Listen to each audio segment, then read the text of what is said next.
साथियों, हमारे संतों ने हमें दिखाया है कि जब हमारे विचारों में व्यापकता होती है तो अपने प्रयासों में हम कभी अकेले नहीं पड़ते। आप भारतवर्ष की धरती पर ऐसे कितने ही संतों की जीवन यात्रा अगर आप देखेंगे, जिन्होंने शून्य संसाधनों के साथ शिखर जैसे संकल्पों को पूरा किया। यही विश्वास, यही समर्पण मैंने पूज्य आत्मस्थानंद जी के जीवन में भी देखा था।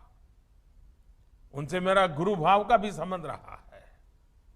मैंने उन जैसे संतों में निष्काम होकर 100% समर्पण के साथ खुद को खपाने की सीख ली है।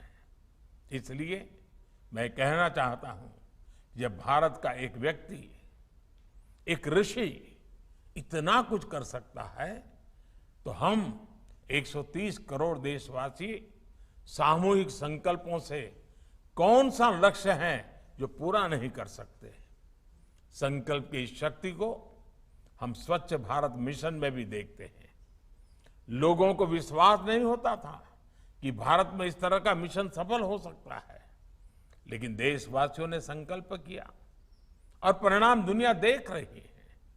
डिजिटल इंडिया का उदाहरण भी हमारे सामने है। डिजिटल पेमेंट्स की शुरुआत के समय कहा जाता था कि ये टेक्नोलॉजी भारत जैसे देश के लिए नहीं है, लेकिन आज वही भारत डिजिटल पेमेंट्स के क्षेत्र में वर्ल्ड लीडर बनकर उभरा है। इसी तरह कोरोना महामारी के खिलाफ वैक्सीनेशन का सबसे ताजा उदाहरण हमारे सामने है। 2 साल पहले कई लोग कैलकुलेशन करते थे कि भारत में सबको वैक्सीन मिलने में कितना समय लगेगा। कोई कहता था 5 साल, कोई कहता था 10 साल, कोई कहता था 15 साल। आज हम 1.5 साल के भीतर 200 करोड़ वैक्सीन डोज के करीब पहुंच चुके हैं।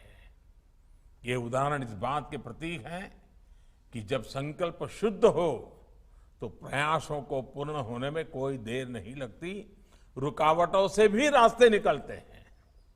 मुझे विश्वास है कि हमारे संतों के आशीर्वाद और उनकी प्रेरणा देश को इसी तरह मिलती रहेगी।